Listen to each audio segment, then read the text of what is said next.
Welcome to this guided meditation for becoming more playful.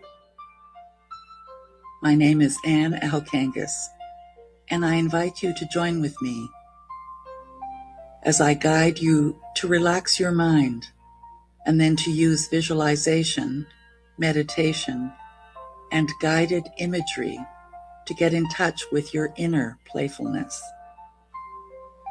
So let's begin by getting comfortable. You may want to place your hands on your lap or at your sides. Gently close your eyes and allow your breathing to just relax. Begin with your attention directed outward, noticing the sounds around you.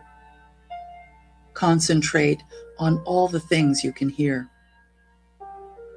Gradually turn your attention inward now, turning your attention away from your surroundings, in towards yourself.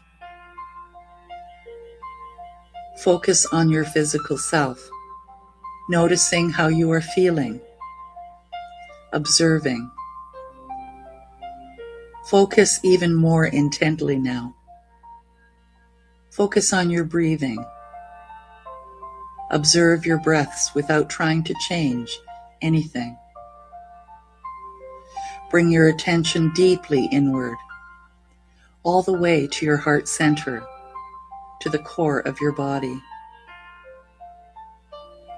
And now notice how your stomach moves in and out with each breath you take. Feel the movement of the core of your body, ever so slightly moving with each breath. Focus completely on your core. Notice how smooth, calm, and regular your breathing is.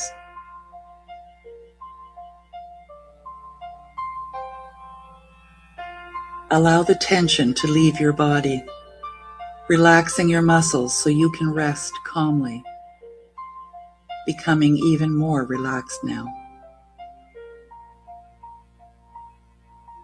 Now that you are starting to become more relaxed, let's focus on becoming more playful.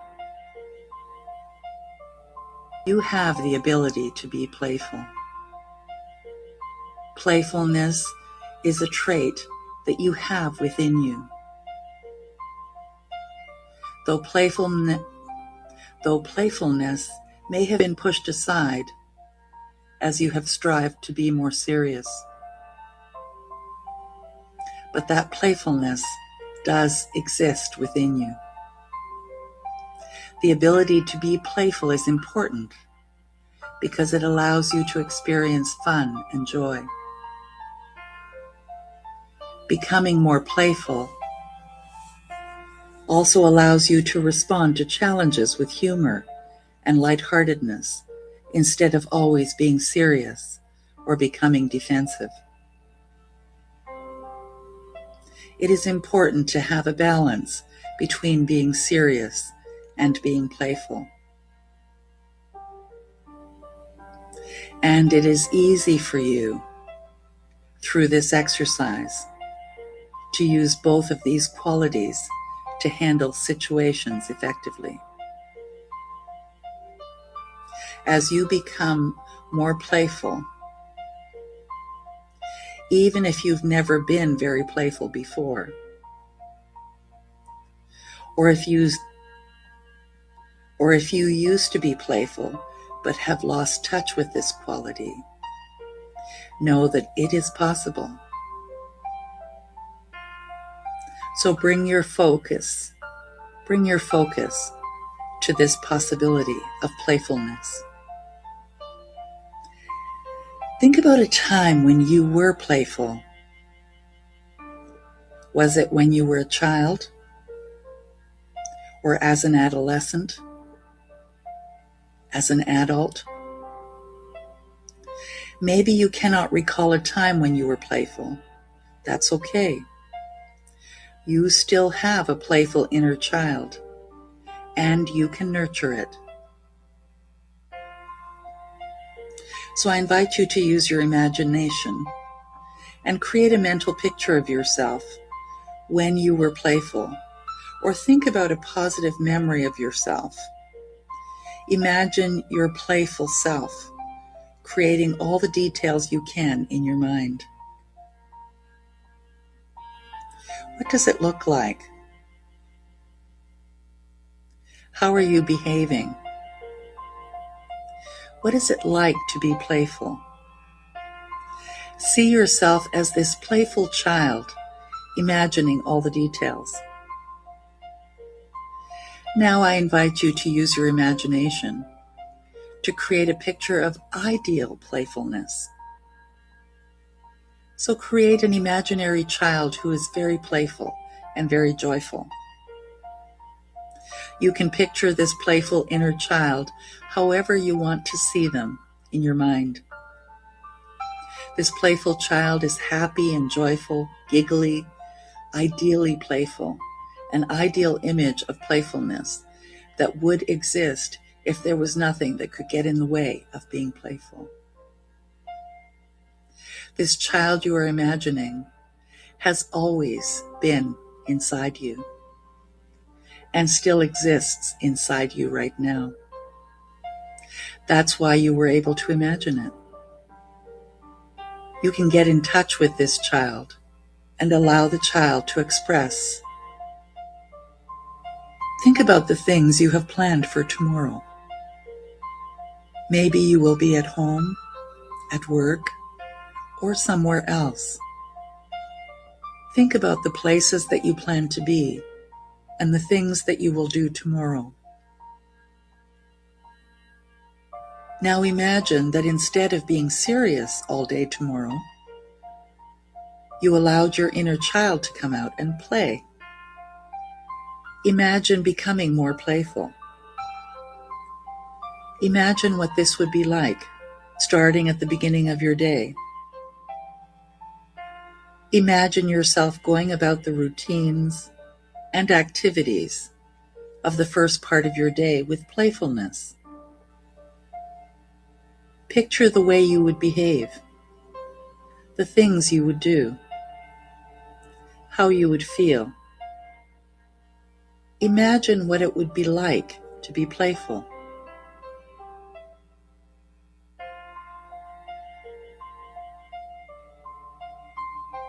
Now imagine the middle of your day. Imagine becoming more playful. Think about the things you would be doing and see yourself completing these activities while in touch with your playful self. How would you handle challenges? How would you respond to stress? What would you do differently from what you usually do? How would you feel? Think about the latter part of your day and see yourself going about your day in a more playful way. Imagine how your day would go. Imagine becoming more playful. What is it like to imagine yourself going about your day tomorrow in a more playful way?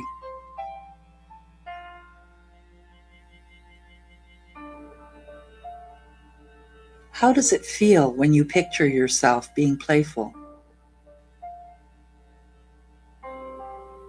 Now I invite you to focus on these following affirmations for becoming more playful. Think about each affirmation and repeat each phrase in your mind if you choose. Imagine that each phrase is true for you in this moment. So let's begin. I am a playful person. It's okay to be playful. I can be serious at times and playful at times. I am playful. I behave in a light-hearted and playful way. I am playful when confronted or when dealing with stress. Now that you have completed the affirmations, return again to your visualization of your playful inner self. Imagine the things that you have held yourself back from, the things that your playful self would do, the things that you will do when you allow yourself to be more playful. Think about the playful things you would like to do. Imagine now your present self, and imagine this person being fully in touch with your playful inner self. Imagine becoming more playful. Think about a situation that is difficult or stressful. Perhaps a time when you are confronted by someone else. Imagine how you will handle this situation in a playful way, non-defensive, not needing to be completely serious. Imagine how the scenario would go if you respond in a playful way. Now take a few moments to just relax, simply absorbing the ideas you have been focusing on, seeing yourself in new light as a playful person.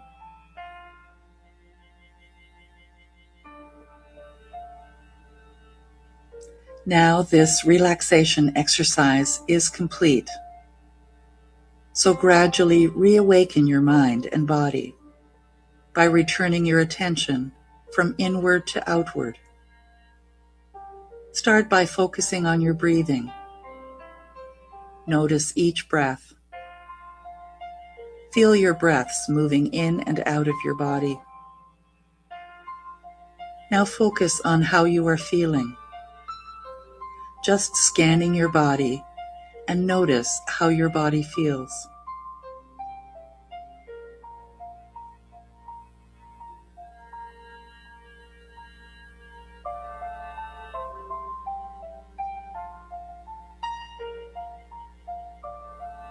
Bring your attention to the environment outside of yourself.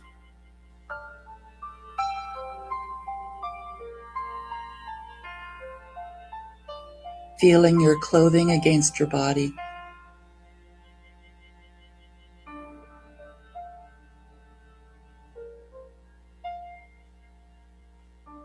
Hearing the sounds around you.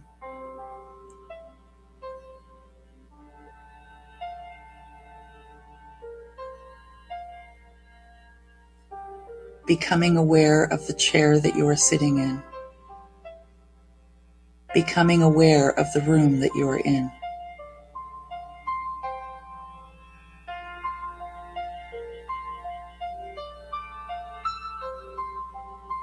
And as you gently open your eyes, feeling better than before, sit quietly for a few moments and become more aware of your surroundings.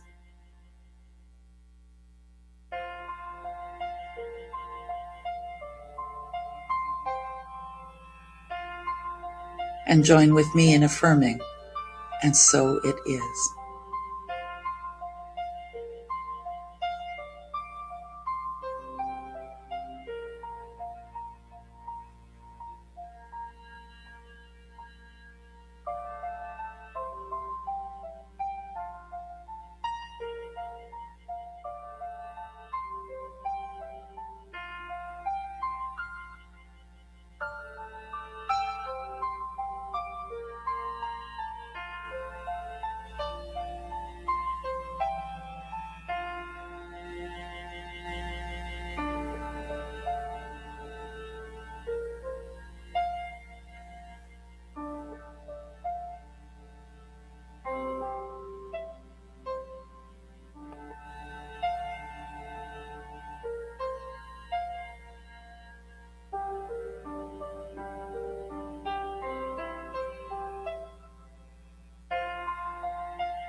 Anything is possible when you believe.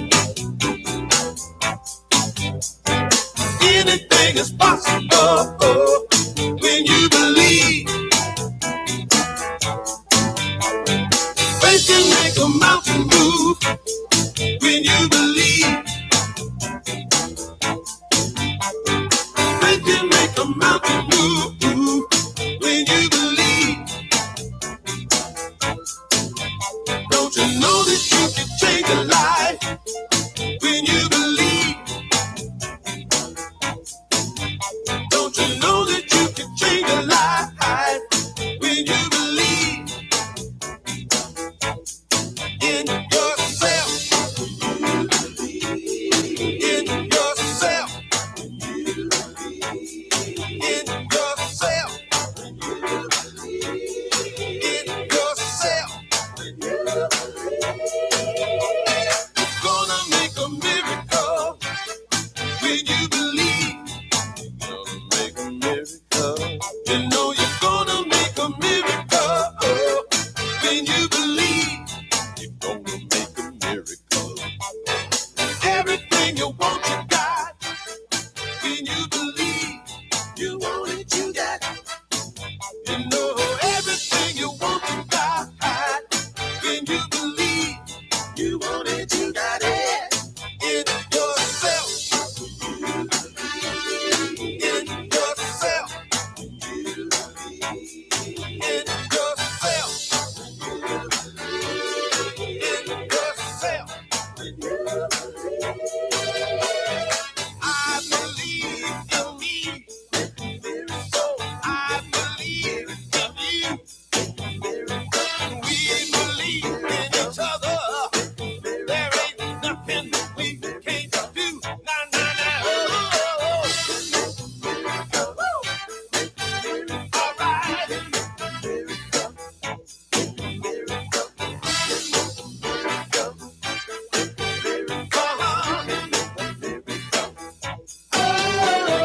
I believe in me. I believe, oh, I believe in you. Hey, we believe in each other. There ain't nothing we can't do. I believe in me. So I believe in you. We believe in each other. There ain't nothing we can't do. Na, na, na, na, na. So I believe in you. Each other. There ain't nothing we can't do. I'm believing in me, cause I'm believing in you. Smile on my face, catch my eyes, set the mood, the rest of truth. Something new for the things in life you do. Pick and choose in the game to win, I lose. Only traveling the one way, that's up. People always say to me, give up. I never had enough in the belief where I can feel all the people feeling me. What I gotta say, what I gotta pray. Believing in living this life every single way. Got a bunch of game, but it's not a sweepstakes. Got a bunch of love versus money in the bank. Anything is possible when obstacle jump the highest obstacle. Unexpected audible or foxtrot, hopscotch, place.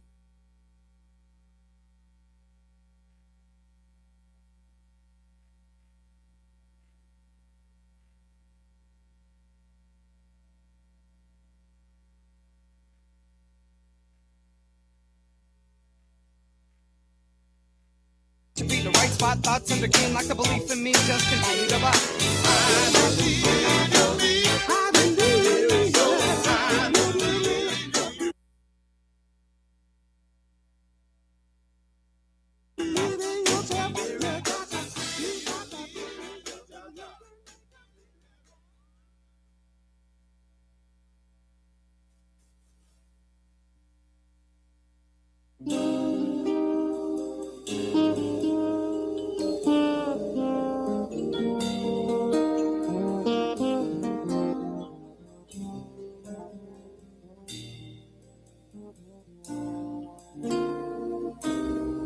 Here it comes again, that feeling of not enough.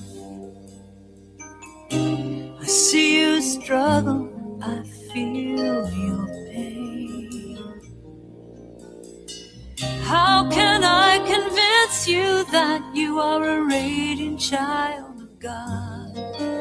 You are worthy, deserving, loving and caring, a shining light of love. If only you could see yourself as other people do, you would see the light of love that shines to everyone. You would understand the reason why people care for you. You would see that. You would know that you are loved. You are loved. You are loved. You are loved. You look in the mirror and all you do is criticize. But take another look and see the soul that's in your eyes. You have everything you need, it's all inside of you. Step into your power, open your heart, let your love shine through. And if only you could see yourself as other people do, you would see the light of love that shines to everyone. You would understand the reason why people care for you. You would see that. You would know that you are loved. You are loved. Love. If only you could see yourself as other people do, you would see the light of love that shines to everyone. You would understand the reason why people care for you. And you would see that. You would know that you are loved. You are loved. You are loved. You are loved. So loved. If only you could see yourself. If only you could see yourself. If only you could see yourself, you'd see love. If only you could see yourself, you'd see love. You are loved. You are loved. You're so loved. You are loved. You are loved. You'd see love. You are loved. You are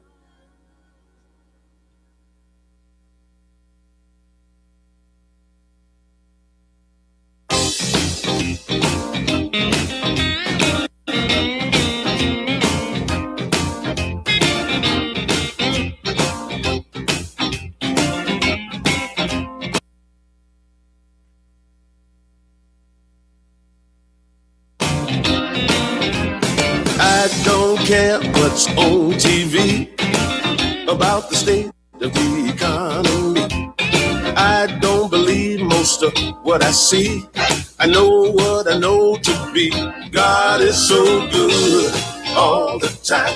God is so good all the time. God is so good, so good, so good, all the time, all the time. I'm walking by faith and not by sight. Cause what seems wrong today, tomorrow might seem right. All is well and it's all good and unfolding as it should. Cause God is so good all the time. God is so good all the time. God is so good, so good, so good all the time. All the time. Well, God is so good through the highs and the lows. So good through the troubles and the woes. So good through the peaks and the valleys. So I can feel the Spirit.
Welcome to this guided meditation for becoming more playful.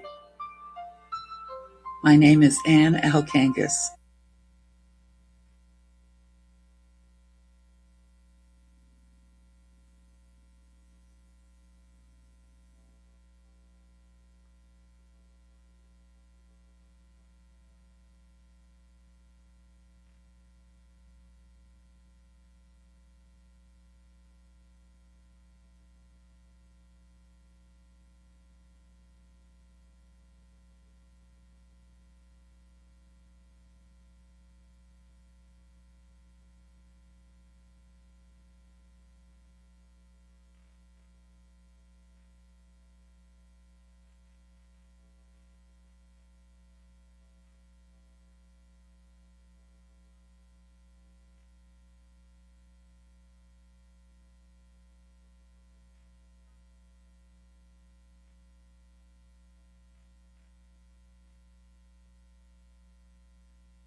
We are live.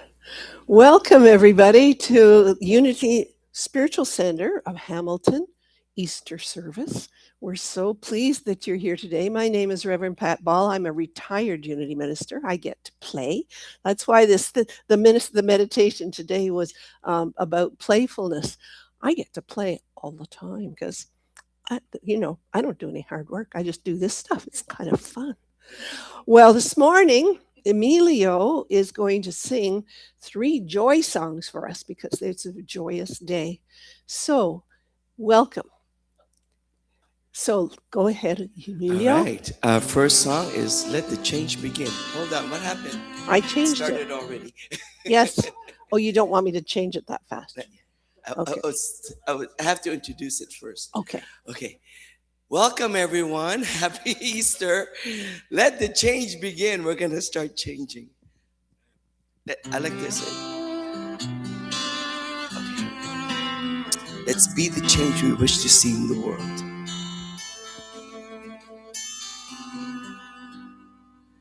We cannot change the world we see. The change begins in you and me. The world will change. The world around us when the change begins within. Let the change begin. Let the change begin. Let the change begin within.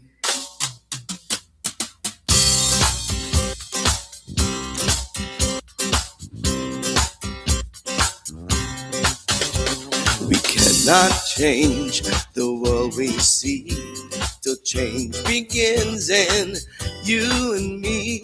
We change the world around us when the change begins within. So let the change begin. Let the change begin.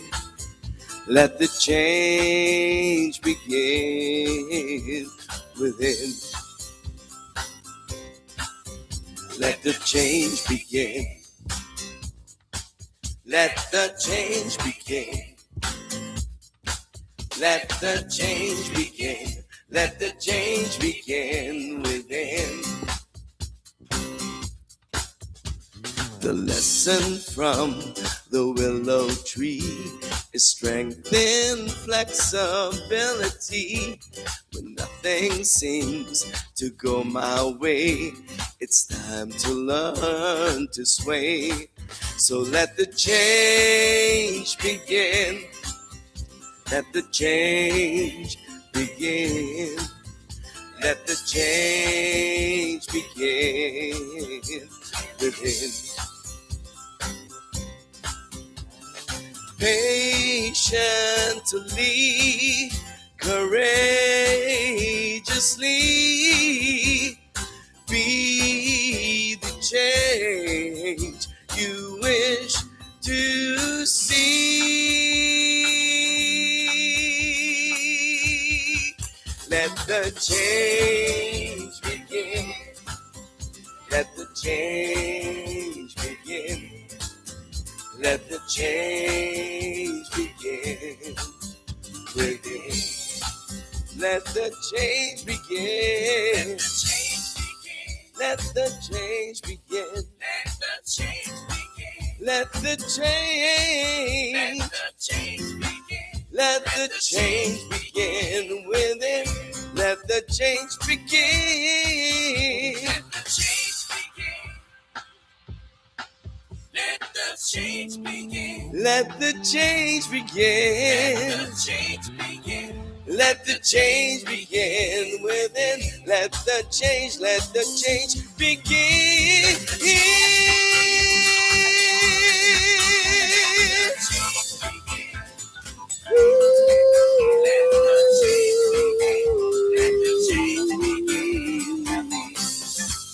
Let the change begin.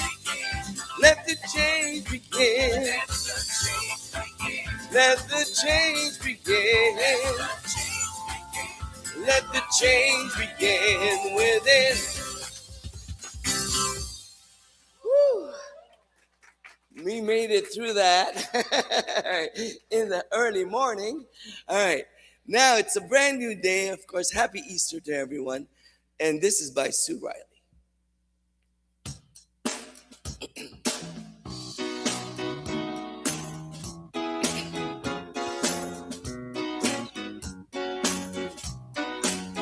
It's a brand new day. It's a brand new day. Clap your hands and celebrate. The power of love has rolled that stone away. Hey, hey, hey, it's a brand new day. We're gonna move a mountain.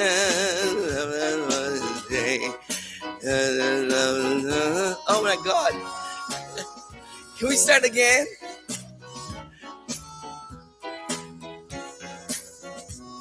Thank you. Sorry. We're going to start again, Phil. Sorry. Thank you. All right. Hopefully I do a better job. I can't. I'm not used to this. Good luck to me. It's a brand new day. It's a brand new day. I'm growing. Clap your hands and celebrate.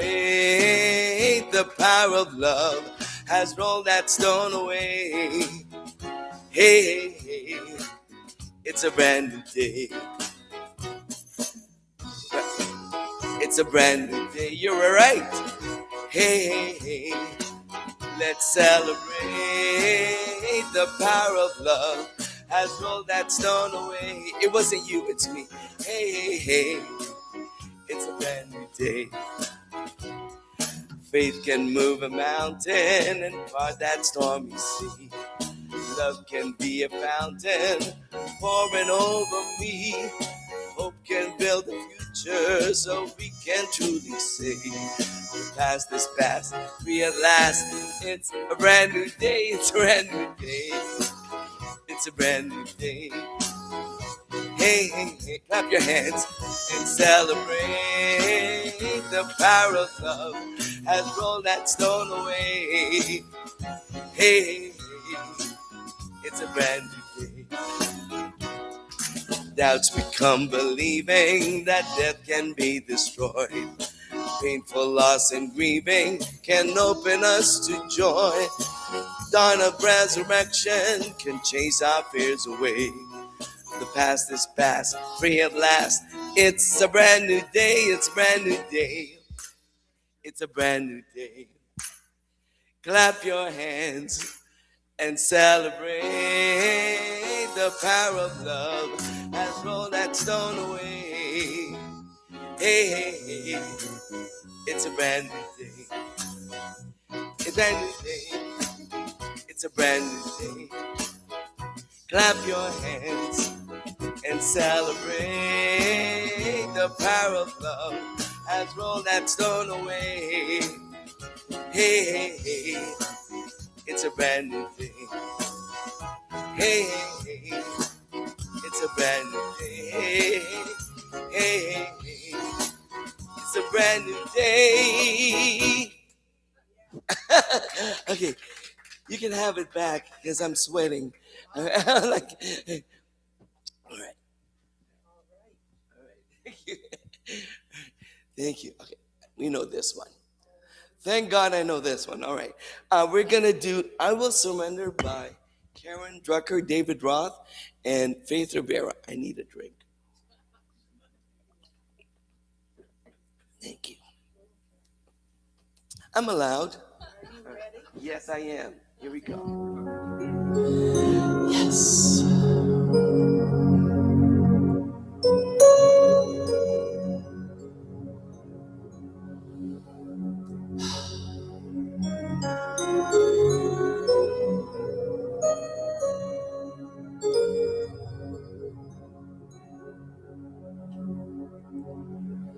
I will surrender to my greatest, highest good. I will release any fear that blocks my way.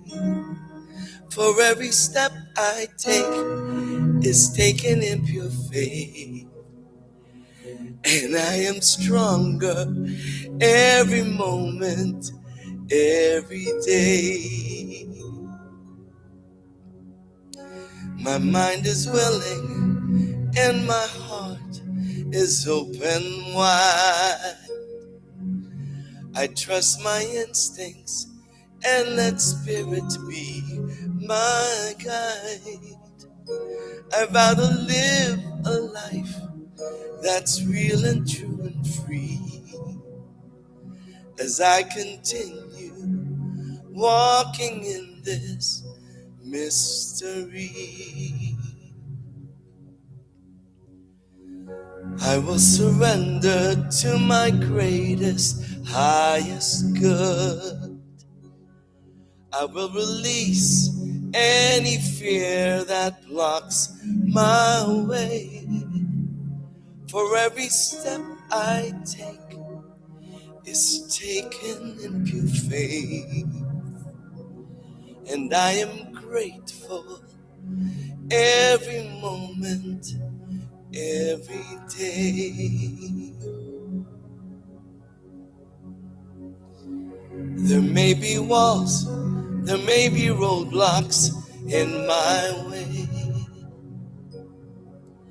but I can choose to take a higher path each day. And now I know that what I thought was safe and sound was only habit and regret that held me down. I will surrender to my greatest, highest good. I will release any fear that blocks my way. For every step I take is taken in pure faith, and I am kinder every moment, every day, and I'm more loving every moment, every day. I will surrender every moment, every day.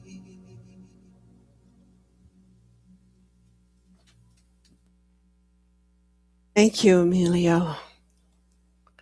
That's one of my favorite songs. I will surrender.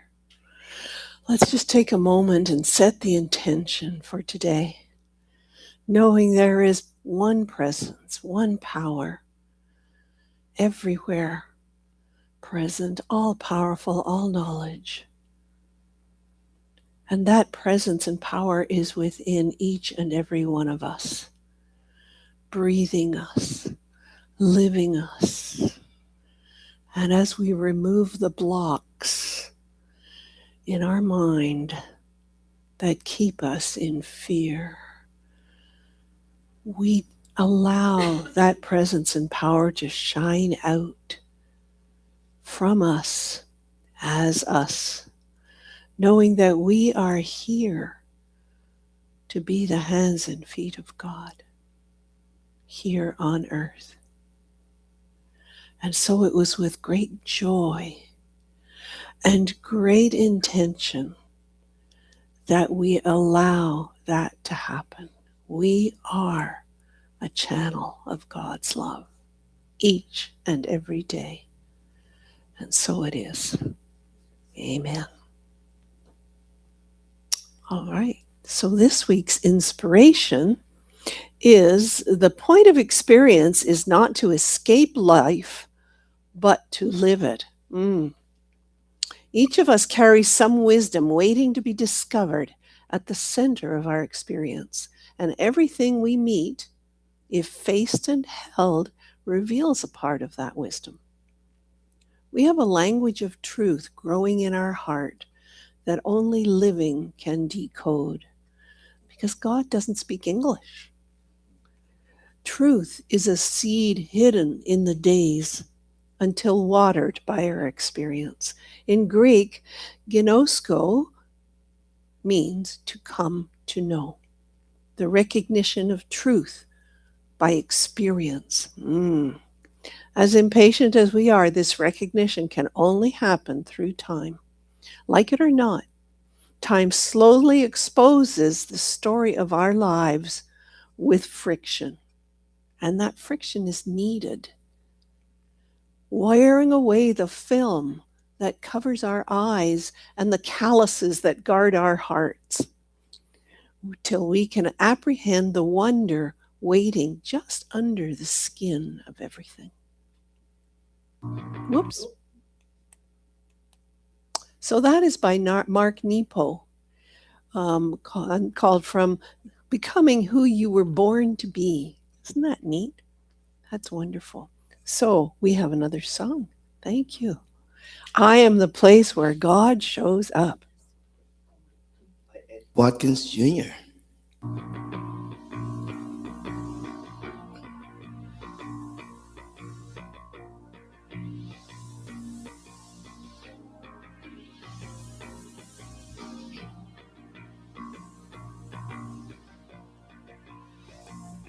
Am I strong enough to bear the burdens that sometimes come living this thing called life? Am I wise enough to make the right decisions when I'm standing at the fork in the road? Sometimes I wonder and ponder, only to realize I'm not alone, and there's nothing I have to do on my own, because I am the place where God lives, moves and breathes and has its being. I am the place where God shows up. I am the place where God lives, moves and breathes and has its being. I am the place where God shows up. Will I have enough to do the things I need to do to take care of myself? Will I have the health of mind and body to live a life of grace and wholeness? Sometimes I wonder and ponder, only to realize I'm not alone, and there's nothing I have to do on my own, because I am the place where God lives, moves and breathes and has its being. I am the place where God shows up. Sing it with me. I am the place where God lives, moves and breathes and has its being. I am the place where God shows up. I am the place. You are the place. We are the place where God shows up. I am the place. You are the place. We are the place where God shows up. Clap your hands and sing it with me. I am the place where God lives, moves and breathes and has its being. I am the place where God shows up. Sing it. I am the place where God lives, moves and breathes and has its being. I am the place where God shows up. I am the place where God lives, moves and breathes and has its being. I am the place where God shows up. I am the place where God lives, moves and breathes and has its being. I am the place where God shows up.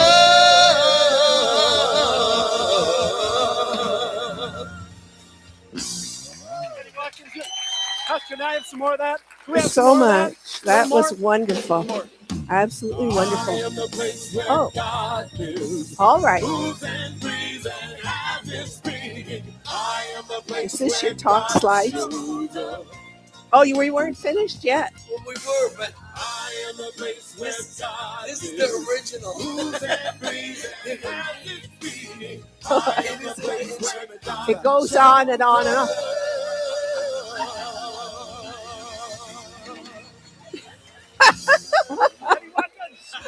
Oh my goodness.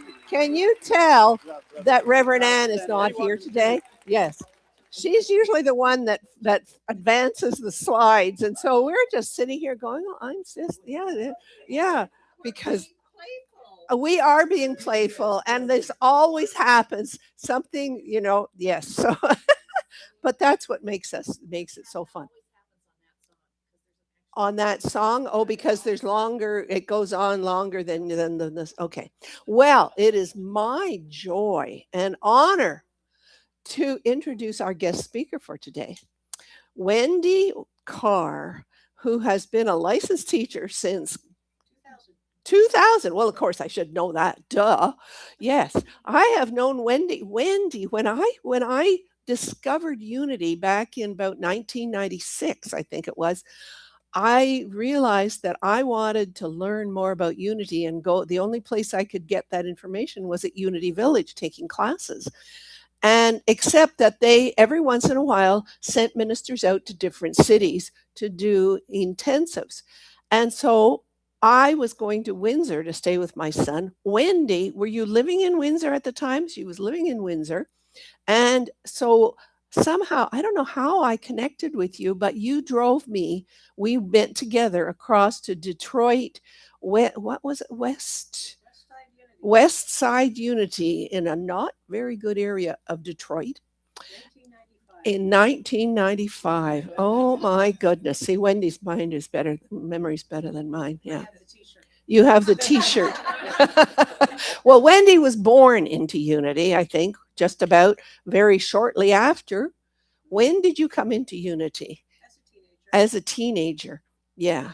And she was part of the original Unity of Hamilton that used to own on Unity on the Mountain. Yes, the retreat center. It used to be what do you call a thing for nuns? A convent. Yeah, it used to be a convent, and it was oh my goodness, the stories. But that was sold because it kind of became a money pit.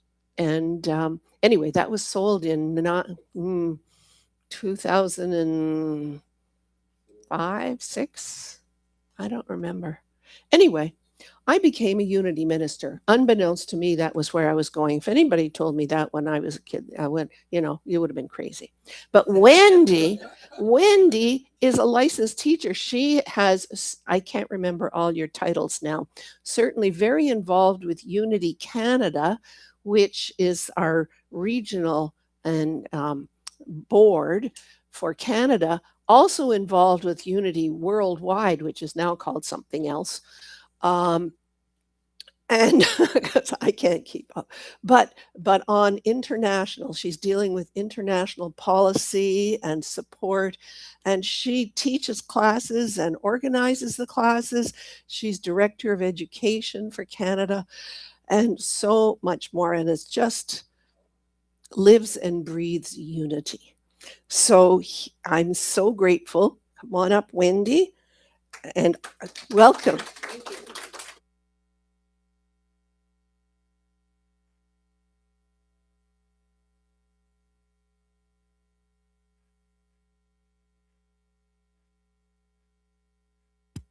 Now am I on? Yes. Okay, there we go. 2 buttons. It is so wonderful to see so many familiar faces, and I know, in the cameras, I am seeing my friends at Unity of York Region, because I was told by other Wendy that there were some folks that had registered in. So thank you all. Happy Easter. Yes. Happy Easter. So I want you to take a good look at this affirmation. You were born to achieve, to release your inner power, to fulfill your uniqueness. That's from Eric Butterworth. Eric Butterworth was a Unity minister. Now, I always kind of claim him because he was born in Winnipeg. And so even though he moved to California and did most of his ministry in New York City, we Canadian content, don't you know? We have to do that. But you might be wondering about that choice. I mean, growing up in my church of origin, which was not Unity, that was a little later. You'll hear a little bit about it today. I was used to hearing, the minister getting up and saying, "He is risen," and we would yell, "He is risen indeed." Anybody else go through? Yeah, a few of you. Or you might have had a little bit quieter of "We have seen the Lord," and the whole story of the women. As Pat said, I'm a teacher. I'm actually, one title you didn't mention was that I'm adjunct faculty for Unity Worldwide Spiritual Institute, and I teach Bible. So if you're not keen on Bible, just zone out for a little bit, because we're going to do a little bit of Bible today. But what I'd like to invite you to do is to, especially if you're new to Unity or you're watching this later and this is your first time seeing something from Unity, to think of Unity not as a box, but as a spectrum. And we have beliefs along the spectrum. I tend to be along the group that is kind of into Bible, and our co-founders, Charles and Myrtle Fillmore, and the early Unity writers. And then I add in some other things, and I make a really beautiful Bible stew out of it, and it's chef's kiss. And there are those for whom unity means no Bible, means no Jesus. And that's within our path. I wish I had thought to put the slide when my home ministry, Halton Peel, formerly known as Mississauga, where Pat was our minister for a number of years, we had this beautiful wooden piece of artwork that one of our congregants had done, and she had put world religious symbols around the edge of it to remind us that the path that we're all heading the same way. As Ram Dass would say, we're all walking each other home, but that there was space for a variety of beliefs, which is contrary to what I grew up with. And before any of you, go down my parents' throats and say, what were you doing raising her in that? Understand, at the age of 4, I walked into my parents' bedroom on a Sunday morning, fully dressed in my best blouse, my kilt, my shiny patent leather shoes, and announced that I was going to church and who was going to drive me. And that began, and I look at my church of origin, and you will not know what my church of origin is because I appreciate the blessings. I've let go of the toxicity, and I appreciate the blessings that I have taken. But one of the things that I am very clear about is that that particular ministry, that particular denomination, tended to follow the teachings of Paul rather than the teachings of Jesus. So you might say, well, what does Paul look like? Well, Paul looks like this. For I handed on to you as of first importance what I in turn had received, that Christ died for our sins in accordance with the scriptures, and that he was buried and that he was raised on the third day in accordance with the scriptures. And if Christ has not been raised, then our proclamation has been in vain, and your faith has been in vain. If Christ has not been raised, your faith is futile, and you are still in your sins.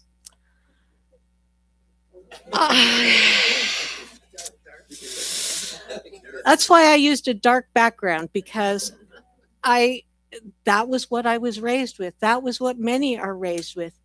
That is the kind of thing I'm hearing from my MAGA cousins in the States. And that's part of the reason I've gone here, because I would like to share what Unity's view is of Easter, because my understanding of Easter has changed so much in the last 40 some odd years that I've been in Unity. So I heard statements about this sin stuff every week. It wasn't just on Good Friday. It wasn't just on Easter Sunday.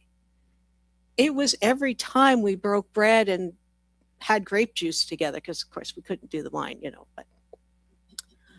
So I, as a child who had said to my parents, I'm going to church, I had a clear sense within myself. I had some kind of understanding of something greater than myself. And by the time I was a teenager, I was feeling that I was drifting apart. And my parents had actually already left because of some things that were happening. But being a teenager, you want to be with your peer group, right? You want to be with that group. So Pauline structures, which is what you call the teachings of Paul, are very much more focused on Jesus as a deity rather than Jesus as a teacher. They're very much more focused on those whole ideas of Jesus was perfect and you will never be perfect. And the final straw for me came Good Friday, and I'm trying to remember, it might have been 83 or 84, somewhere in there. So I was 16, 17, somewhere in there. Come into service. My parents have already left there. They did a little bit of searching. They landed at Unity. So they're already at Unity. I remember calling the minister, Betty Aiken, some of you may know that name, in tears. I don't want to go to church with my parents. Can I just stay at my home church? And she said, of course, dear, you can. Then came Good Friday. And you're probably saying, Wendy, why are you talking about Good Friday on Easter? Well, because you have to have Good Friday to have Easter. I walk into our church, and there at the front is a cross made out of railway ties. At the base of the cross, a basket of nails and a basket of hammers. Oh, yes. We are to claim our personal responsibility for Jesus being killed. Yeah. I'm shortening this story, folks. Thank you. I found the smallest nail, and I got what I later found out was an upholstery nail, hammer, very small. And I'm very quietly tap, tap, tap, just until it sticks. And then I'm like, and people have said to me, why did you do that? Because I was sitting with the teenagers. And most of the other teenagers, especially our group leaders, went up and got big mothering spikes and wailed on that because they truly believed that that was their responsibility, that they were personally responsible. And something in me said, okay, that's, you just crossed. I have never believed that. Even as a child, I understood that, even though I was being taught that every Sunday, because I went to Sunday school. And then I sat through part of the service and I went to second Sunday school. And then once I was a teenager, I went to the youth group in the evening. I was at church from 9 till 1 and then from 7 till 9. And it was my choice. Understand that. It was my choice to go. My parents were very supportive of my choice. But as I've grown in unity, as I have taught these Bible classes, as I have learned things, I've really come to understand why mainline Christianity doesn't work for me personally and may not work for you folks either, because you're sitting here in unity on a Sunday morning. So these verses have been adopted as the central part. So the need for sacrifice. Because what you need to understand about Paul, and understand this, I really did not like Paul when I came into unity. I was really mad at him. I'm giving him a bit more grace because I've come to realize that a lot of what's been ascribed to him is not his. There are other people that were using his name to get the message out. Kind of like, I got thinking about this. It's kind of like an early version of AI. You know, it's not really him, but it purports to be him. Like, how many times have we seen a celebrity say, I'm not dead, I don't have stage 4 cancer. Like, I know it looks like me telling you that, but it's not really me. But what I would condense Paul to is he was a man who believed that he had to obey every law of the Torah, even though they contradict each other. So which are you going to do? Well, in Paul's mind, you had to do both because it was the only way to be holy enough. So when we think about that, that's where we get this whole idea of a substitutionary sacrifice. Jesus dying for our sins. We get that because it was common in the Torah to describe that you would kill this many pigeons or this many doves or this many sheep or this many whatevers. And so we get this idea of the sacrifice being necessary. And how does one reconcile this to Jesus's message, which to me is like love? In my books, you can't. Plain and simple, you can't. But not being able to, and I'm finding this lately, sorry, my head hurts when I think about it.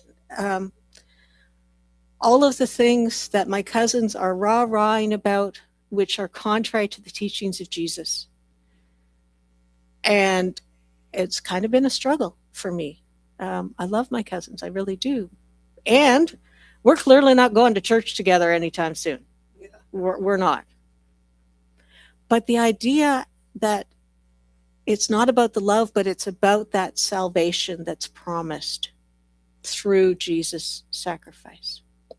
So that's the intro. So I'm going to invite you, especially if you're someone who's new and tuning in for the first time, leave these beliefs just at the door. Just the theology, just leave it at the door. Just set it down. And if it still works for you, blessings.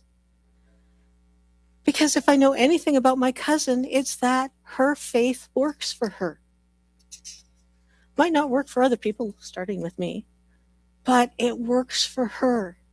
It feeds her soul. And so I know well enough to know blessings to you, not my path, but I am so glad that you have something that supports you. I am so glad you have a spiritual community that supports and loves you and holds you up when you need holding up. So with that, let me go into an intro of unity. Not my usual Sunday talk, but I got thinking about it. What does unity teach about Easter? That's kind of a basic lesson. So we are not separate from God. God is not up in the sky with the book and the flowing robes and the whatevers. God is within us and as us. That was a big one for me to let go of. That idea that I was being watched 24/7. Not born in original sin, but original blessing. That actually, thank you, Father Matthew Fox, that was why my parents left our Church of Origin, because the minister made the mistake of thinking that because my parents are fairly liberal in their thinking, small L, that perhaps they could do some book reviews. And one of the books he gave them was Original Blessing. And then he realized when Dad went in with their book review and said, oh, and by the way, we're leaving, maybe that wasn't his best choice. I bless that minister. He had a very challenging time because it was more the congregation that wanted that cross up front on Good Friday. I think he had some difficulty with it. So if you are born in original blessing, then you do not require a sacrifice to make up for being born in original sin. That's the whole thing about this whole death stuff, is the idea that atonement, and I'm finding it really interesting that many of the progressive Christian ministers that are on social media are getting away from the atonement theology, finally. God is not a supreme being watching, judging, parenting, or protecting us, but rather the substance of all that exists, including us. I like to think of God, and I don't always use the word God.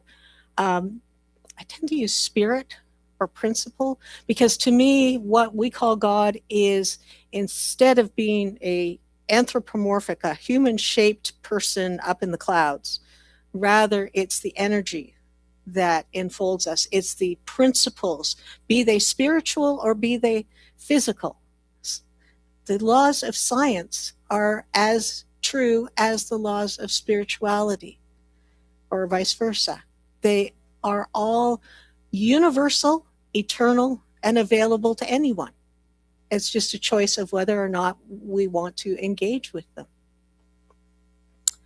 Continuing on our intro to unity and some of our languaging, in unity, we use the term Christ, meaning our divine self in a universal sense, not specific to one person at one moment in time. And I remember my godson was raised Anglican. Nothing against the Anglicans, but when I went, I was his godmom. I am still, and I went for his baptism, and then I went later for his confirmation. And I remember having to mentally translate everything because it was Jesus Christ this and Jesus Christ that. And I'm like, no, that's not quite what you mean, because you're separating us, rather than saying we are all part of a Christ mentality. We are all part of a Christ significance. And sometimes it's really hard to look at someone and say, "You are the Christ in expression." I won't mention names, but I'll just point at the color of that chair and just let you guys figure it out. So in unity, you'll sometimes hear people refer to themselves as, "I am the Christ." In expression, Christ is me, as me, and through me. So I just want to explain that because for me, growing up, it was one person at one time. And if it's one person at one time, then there's only one crucifixion and only one resurrection. Well, we don't teach that. We teach that crucifixion is about crossing out that which no longer serves us. And I could go in, Pat knows, I could go on for a long time about this. But set aside Good Friday for a moment. Set aside everything you thought about Good Friday for a moment. You might feel crucified when a relationship sours, or you get a pink slip at work. Oftentimes, though, we might see how we needed that to happen to move us forward to something better, something healthier. One of the great statements of Charles is, "You are passing through a transforming process that will be followed by a resurrection of all that is worth saving." Those last few words, "of all that is worth saving." It's about letting go that which does not serve. When I left my job with the government, I thought that I didn't know where I was going next. I honestly didn't. But things had gotten so toxic, I knew that I had to leave. And 8 years later, here I am. For Pete's sake, I'm teaching for headquarters. Like, if you had told me that letting go of that toxicity and that stable paycheck and those benefits would mean that I would be able to help teach the people who want to become unity ministers and unity licensed teachers, I would have said, "Are you flipping crazy? They won't know that I exist." Oh yeah, they know I exist.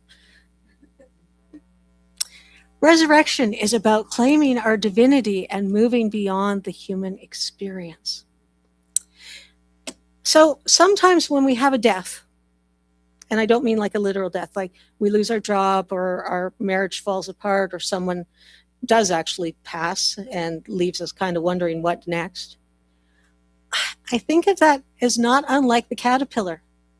Because what happens to the caterpillar while it's in its cocoon? It becomes mushy. It realigns itself to become a butterfly. And sometimes that mushy part is really uncomfortable. But it's necessary to morph into that new being. Now, having just said that, Eric says you don't need to become something different to release your imprisoned splendor. We don't mean that you have to suddenly take on a persona.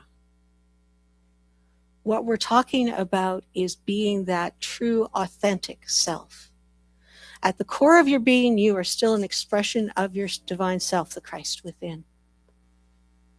So let's go to the actual story for a moment, because, I'm a Bible teacher. So, where's the Bible here, Wendy?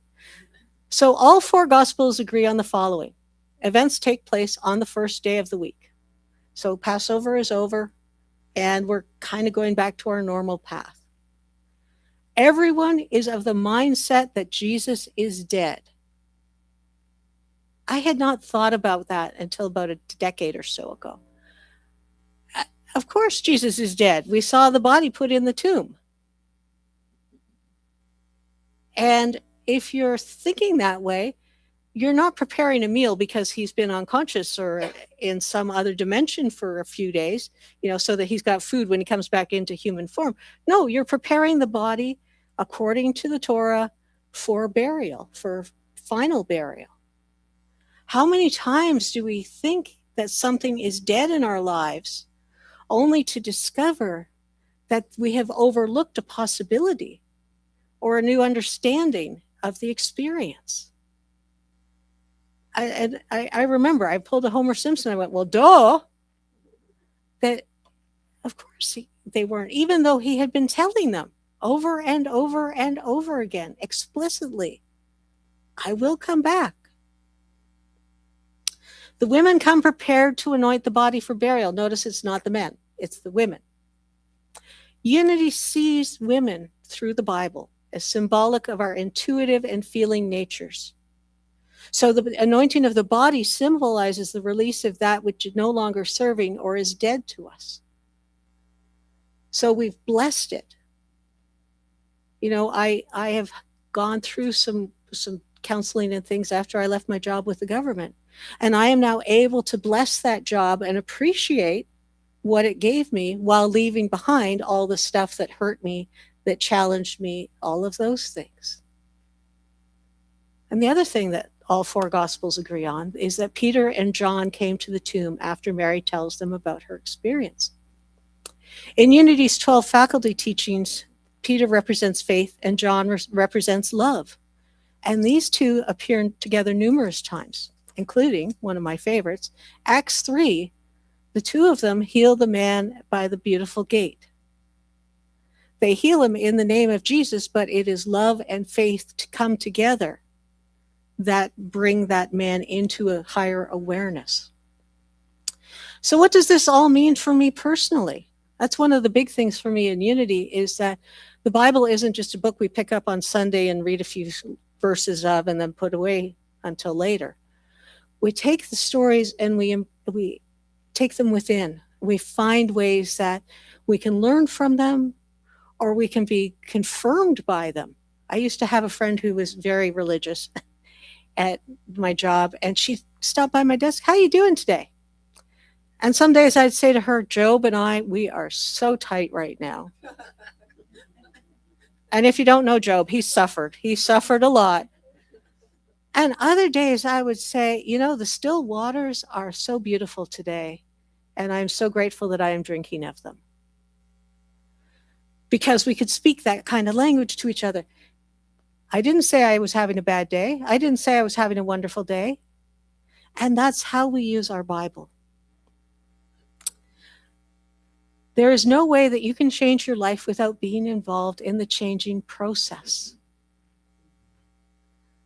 So as a child, going back to my church of origin, I was told if I prayed hard enough, in the correct order with the correct words, in the correct physical position, then Jesus and God might hear my prayer. I was thinking about this, and I went on quite a deep journaling experience, and I don't remember being told you have to change your behavior.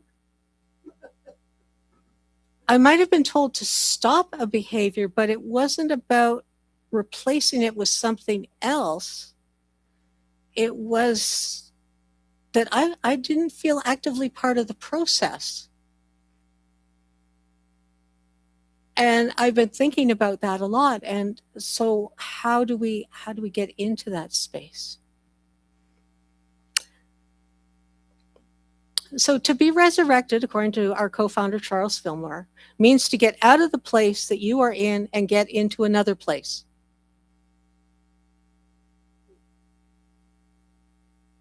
I like that. I can live with that. In another place in the same book, he writes, resurrection is a rising into new vigor, new prosperity, a restoration to some higher state. I taught a course about Charles and Myrtle's writings. So I remember reading this for that class and then coming back to it. A restoration to some higher state. Rather than we're born sinful, we're born in perfection, but we forget. We take on what the world has told us, that we're not good enough, or we're not smart enough, or we're lazy, or we're not pretty enough, or we're not handsome enough, or we're not physically mature enough, or whatever. We have the potential. It's there. We don't have to beg for it. We just have to acknowledge it. And finally, as only Charles can write, it is absurd to suppose that it, meaning resurrection, applies only to the resuscitation of a dead body. Charles could nail those, you're thinking too narrowly. You're not expanding your horizons enough. So let's think about resurrection as being able to affect all parts of our lives. Relationships, our beliefs, our theology. I know you don't use that word in Unity. I do. So forgive me.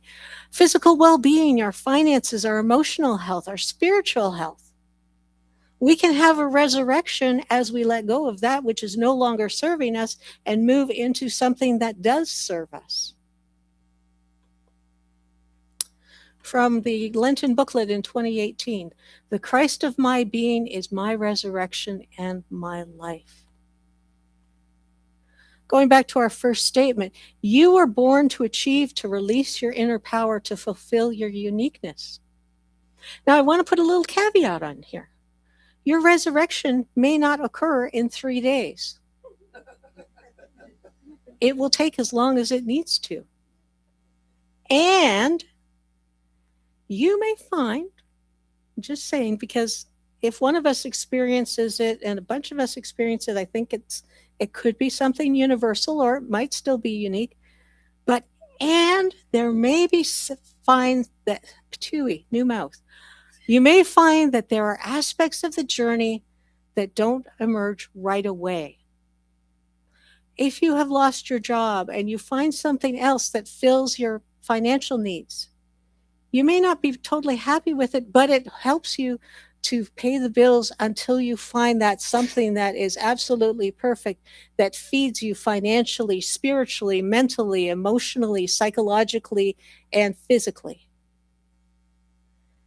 It may be that a relationship that has passed, that has fallen apart, that you are able to take the memories of that love that had started the relationship, and perhaps there are children involved or grandchildren or whatever. You are able to take portions of that forward with you. And you may decide that being single is your best choice. So it's not a resurrection to what was before, but rather a resurrection to something new.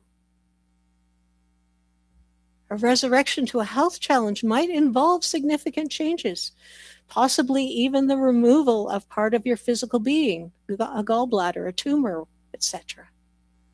So I used to joke with my late husband.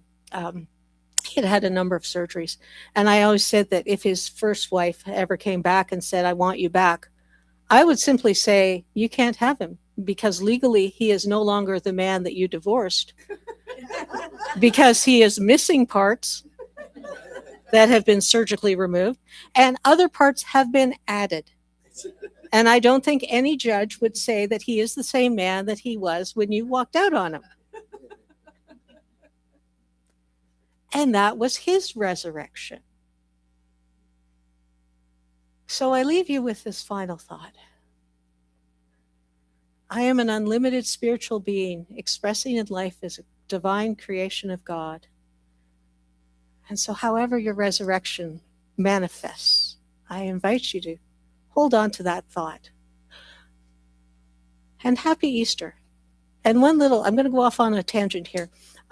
I have a French copy of the Daily Word free, and I've included the how to subscribe if anybody wants it. So si vous parlez français, c'est à vous, ceci. And thank you all for having me today.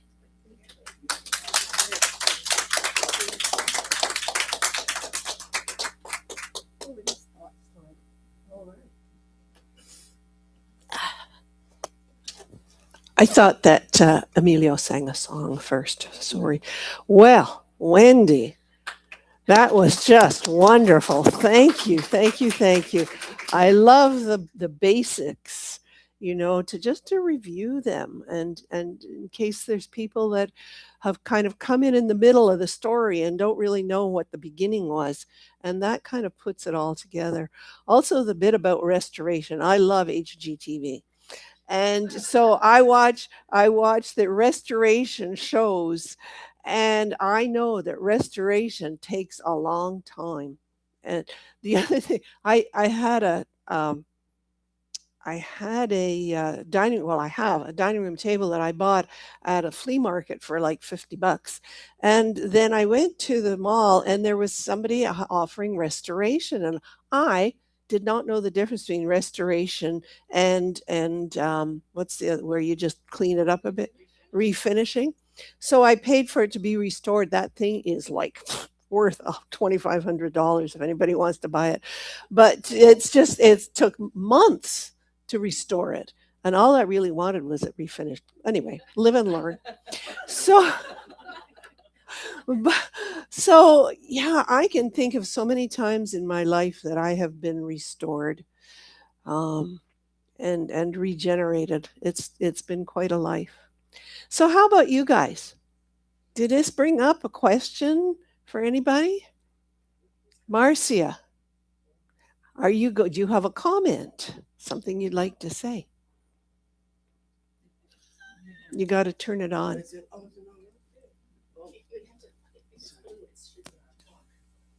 Okay. Yes. Wendy, you always take me to where I like to go to school. Because I love the metaphysical interpretations of words from that old religion I used to belong to, like what is Christ and what is resurrection.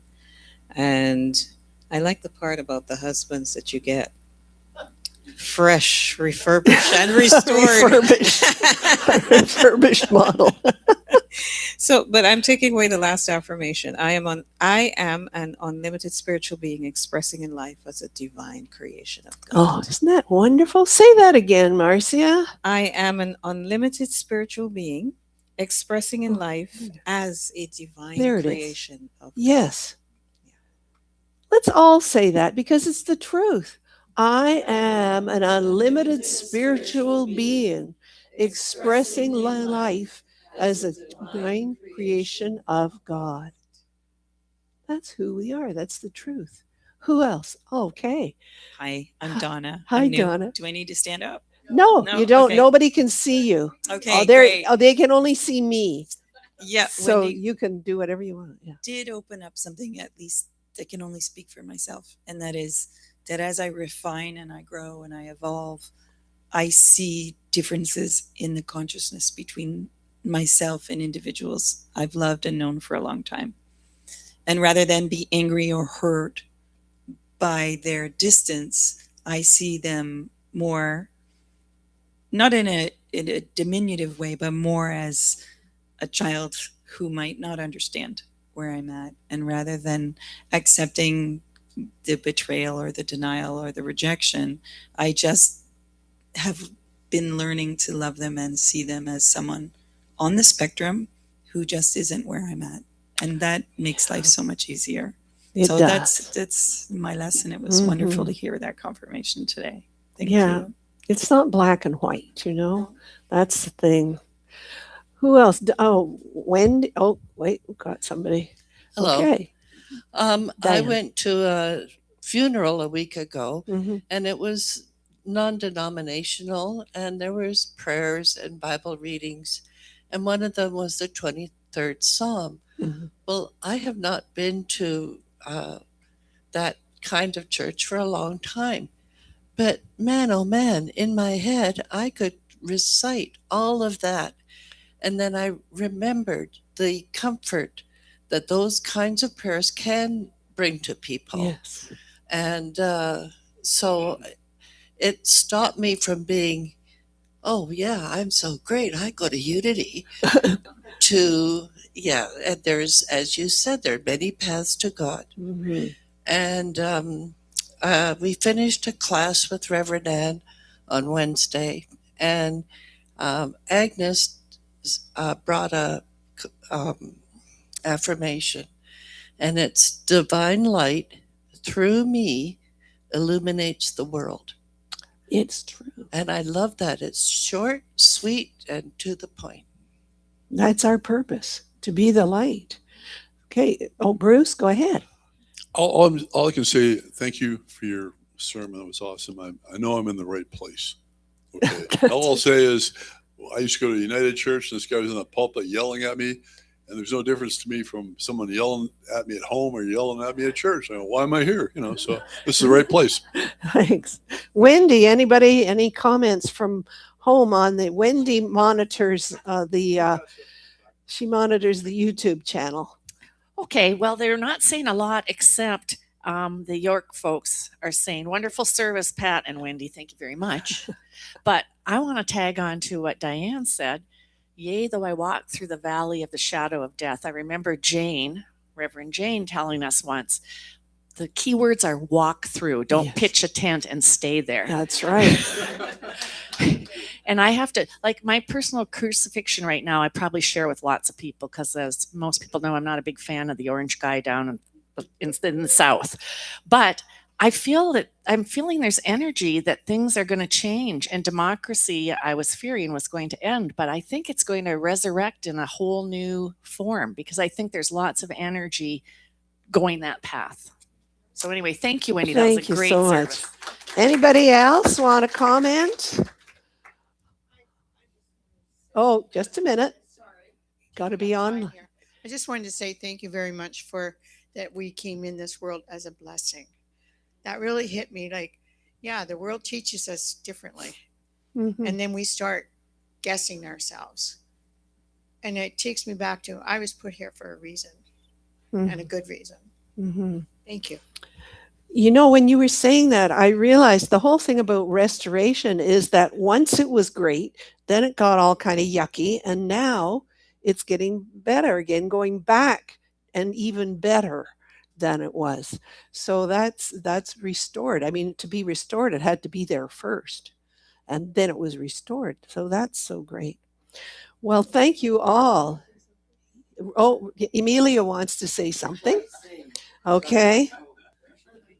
So I think I started praying about Christ consciousness coming upon all people. That I see a world where we all rise in consciousness into so that we can create a world together that works for everyone. Yes. And that's what I pray for, and I say thank you for this, and this is my prayer. And the other thing is, okay, that's it. Okay. All right. Well, I think you can turn that one off and get your other microphone on, because, so this is just a notice about Zoom. So right now, York Region, it's just a virtual group that meets on Zoom. And what we do, and I say we because it's kind of under the jurisdiction of my alternative ministry. And so we open the Zoom around 10 to 10 and sit around and chat for a bit. And then when it's 10 o'clock, we start streaming this service with the meditation, and then the 15-minute break, and then the talk. And then after that, we stop sharing screen and have fellowship. So we invite anybody that is not here in person to join us. It's great. It's lots of fun.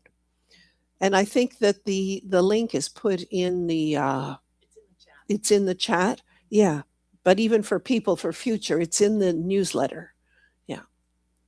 Oh, you're gonna sing in a minute, I think. Okay.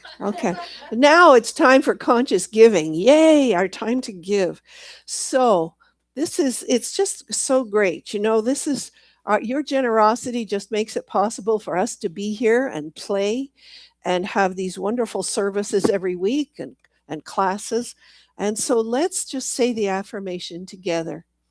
Divine love, Marcia, through me, blesses and multiplies all that I give and all I receive. And so it is. Well, whoops, I went the wrong way. All right. Oh, today's birthday Sunday. That's right. Take it away, Emilio. All right. So is anybody here whose birthday is, what's today? April. April birthdays. Marcia. Hey, Donna. Welcome. All right. So we're all going to sing happy birthday to everyone born in the month of April, whether you're present here in the center or out there. And we wish you the best, very best of blessings. So we're going to sing the happy birthday song. Please join me. 1, 2, 3. Happy birthday to you. Happy birthday to you. Happy birthday. Happy birthday. Everyone born in the month of April. Happy birthday to you. God is blessing you now. God is blessing you now. God is blessing you. You are wonderful. God is blessing you now. Yay. Yes. And I behold the Christ in you. I behold the Christ in you. This is the last song. So, what? Oh, there's cake in the back. Come join us.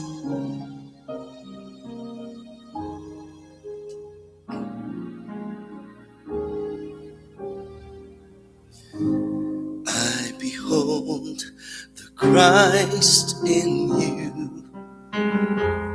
Hear the life of God I see.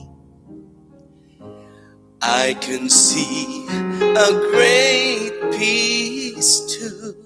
I can see you whole and free. I behold the Christ in you. I can see this as you walk. I see this in all you do. I can see this as you talk. I behold God's love expressed. I can see you filled with power. I can see you ever blessed. See Christ in you, hour by hour. I behold the Christ in you. I can see that perfect one, led by God in all you do. I can see God's work is done. Oh, in you I see God's work is done.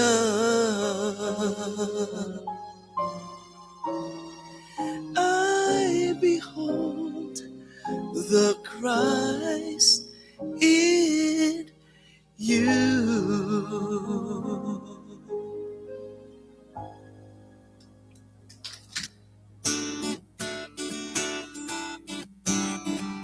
So much, Emilio. This has been one of the fun things here, is to stand up here and just look at all the Christ people here in this room. So we will see you next week. Reverend Ann will be here. Sanity will have returned. And so, and just remember that we love you.